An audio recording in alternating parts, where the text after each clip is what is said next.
had a had already done missions to Mars prior to the Apollo project. Now, I don't believe him. Yeah, you're right in that.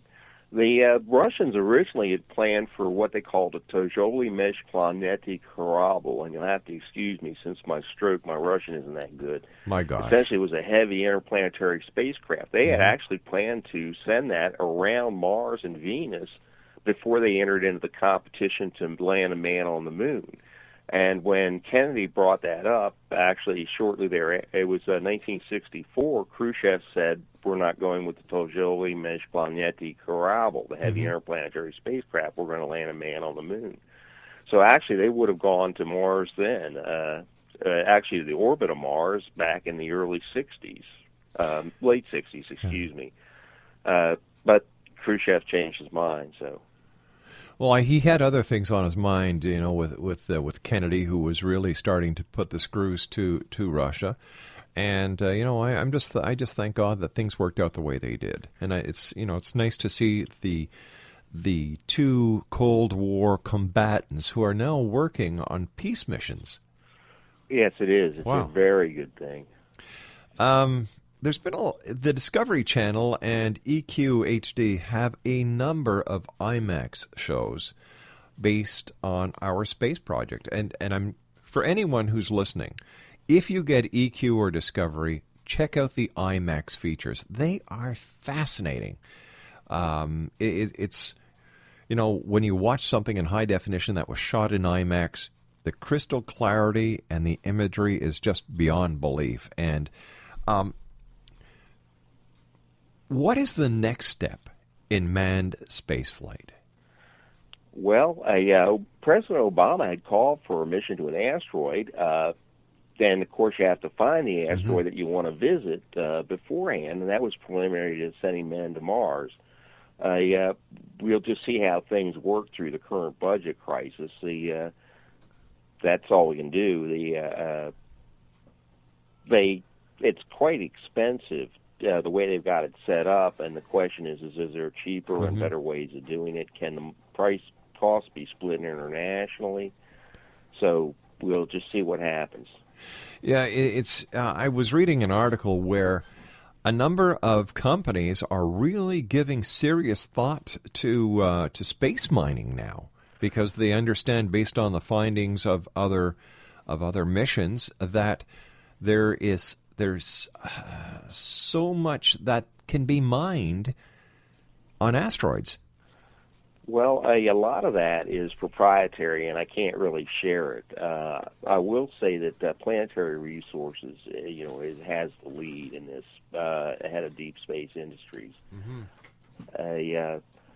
We'll see. I think they had proposed, Planetary Resources had proposed a series of satellites like Canada's NEO satellites, so that will be kind of a pathfinder for that industry. The other thing is that Canada may have a market for selling more copies of the NeoSat. Really, eh? Yes. Now, we were talking briefly about the NeoSat prior to the news. And is the NeoSat part, if my memory serves me correct, it's part of it's a joint venture sort of between Canada and India? It's going to be launched an Indian launch vehicle. The Polar Satellite Launch Vehicle, it's tricky. They got 6 satellites on it. So the navigation and control, the engines have to work, and then the payload fairing shroud has to separate, and the satellite deployment bus has to work all right. But it really looks good. In fact, we're looking at February the 25th, I believe. Yeah, it's coming up shortly. Which is next Monday. Yeah. Wow. It's going to be... that'll close a tremendous gap in the warning system. Are you going to see more and more independent companies getting into the space business? I don't know. I think SpaceX is a one-off. Really, there's a lot of people that claim and work the government machinery down here, but then there's the other side that has great engineering. So I tend to think SpaceX is a one-off. I actually look for some of our old line companies like Boeing and Lockheed to get back in with lowering their launch costs, and hoping that comes about. Why do you think Boeing and Lockheed, McDonnell Douglas, aren't getting into that aspect? Or is it because it would be a conflict of interest with their contracts with NASA? Well, they earn a lot of money right now with the launch vehicles, and they haven't had to face competition. Mm-hmm. SpaceX is providing them with competition. The amount to get the launch cost down is a significant chunk of change. They're used to going to the government for that change. Whether they can raise it internally out of company funds and how much they can raise out of company funds is one of those questions, and I can't answer it. All right. We also talked before the break about B612. Tell me more about the organization. Well, it's essentially there was a set of astronauts, and they knew how bad the impact hazard was, and they knew NASA management really well and realized NASA wasn't doing enough. So they decided, well, we're going to have to go to the private sector. And they've gone to the private sector, and they have a nice satellite from Ball Aerospace, all designed, and they're just trying to raise the construction money and the launch money. So it's largely multimillionaires that kind of contribute to this sort of thing. So if you're in that class, you get to hang out with some astronauts, some of your fellow multimillionaires. Of course, maybe there's a press discount, Rob. You can slip in the side door or something. Sit in the back of the room with a diet soda instead of a cocktail. Well, wouldn't that be nice? Yeah, well, I don't know what the musical entertainment's going to be, but I suspect it'll be pretty good at some of these fundraisers. Now, for something like B612, why is it so hard for them to raise a mere $500 million? Well, it's there's a lot of other charitable causes out there. There's a lot of pain and suffering in the world, and there's a lot of things that multimillionaires have a personal interest in. It's just what they want to spend their money on. But what about the Gates Foundation? Wouldn't they want to jump on this opportunity, not only to help out mankind, but to show the diversification of the Gates Foundation and how they're going that extra mile to help? Let me mention that B612 just started a fundraising effort, so it's if they haven't raised the money instantly, it takes a little while to raise $500 million. Everybody expects Bill Gates or Warren Buffett to pick up the tab, but actually there's a lot of multimillionaires that have less than that still would like to, will be donating to B612 this year. Even with the revisions to the tax code.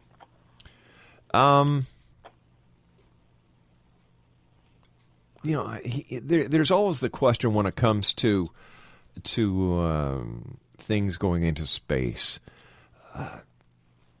Do we have to use nukes to deal with these things, dealing with comets or asteroids or meteors? No, actually, for the small ones, we can use non-nuclear means. The objects are moving at incredible rates of speed. It's like 44,000 miles per hour or something like that. And so all you have to do is set up a piece of metal in their way, like a dummy round on a gun, hollow point, and boom, it's exploded. It'll run into it at the necessary velocity. You don't have to fire anything at it. You can use just an inert mass.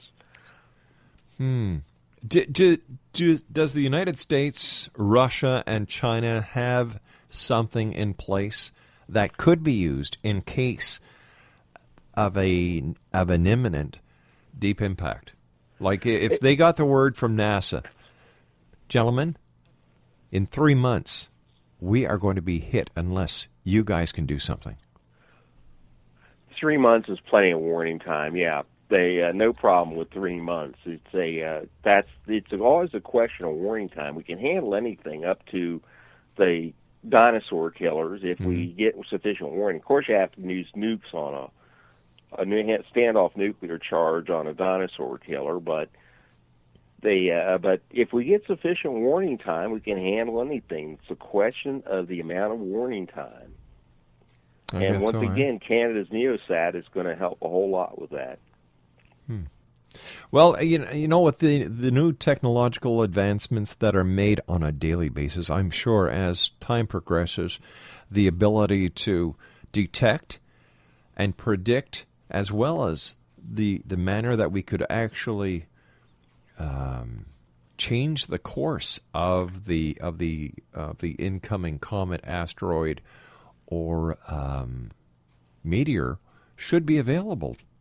Yeah, it will be. What already is, if you look at it, China just did an asteroid flyby, and they could easily have impacted it had it been necessary. Europe has done this before. The United States has done it before. Russia, I don't know that their efforts have been particularly good in that direction. But there's certainly four leading nations. I want to say that the Europeans are going to fund ADIA, which is the Asteroid Detection and Asteroid Deflection and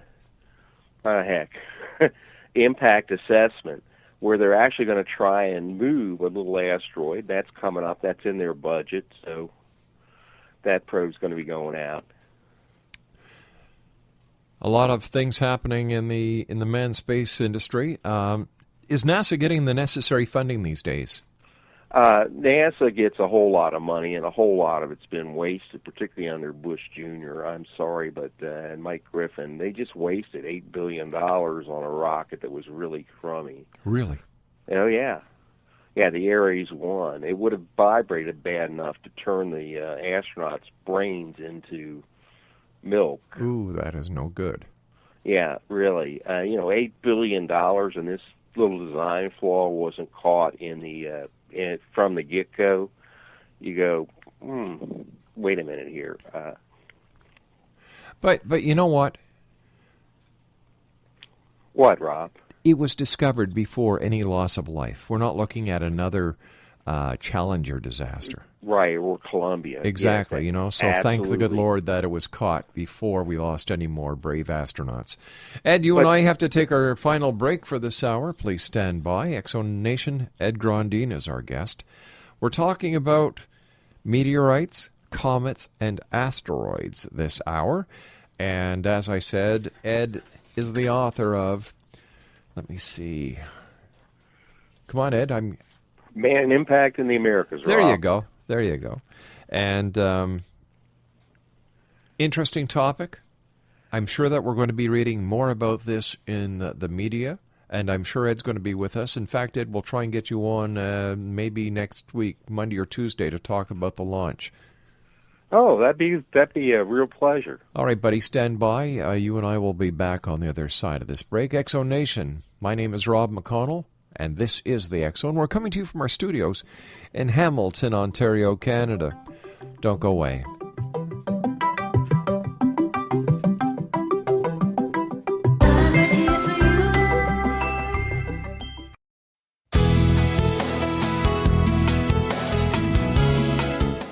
With each new extreme weather event or terrorist act, it becomes increasingly obvious that we live in uncertain and challenging times. We all buy car insurance. Why not collapse and catastrophe insurance? Matthew Stein, an MIT-trained engineer and green builder, has written 2 outstanding books to help people prepare, plan for, and deal with everything from minor situations lasting a few days to full-on collapse. Matt's first book, When Technology Fails, is a manual for self-reliance, sustainable living, and surviving the long emergency. This massive book covers the gamut from first aid and emergency preparedness to alternative healing, renewable energy, primitive living skills, and 18th century technologies that could be critical to your comfort and survival in a long-lasting crisis. Matt's second book, When Disaster Strikes, is a comprehensive emergency preparedness handbook and survival guide. When Disaster Strikes is an essential item for every family's go bag. Both books are available at all usual sources. There's a wealth of totally free information posted at whentechfails.com, and author-signed copies may be purchased at mattstein.com.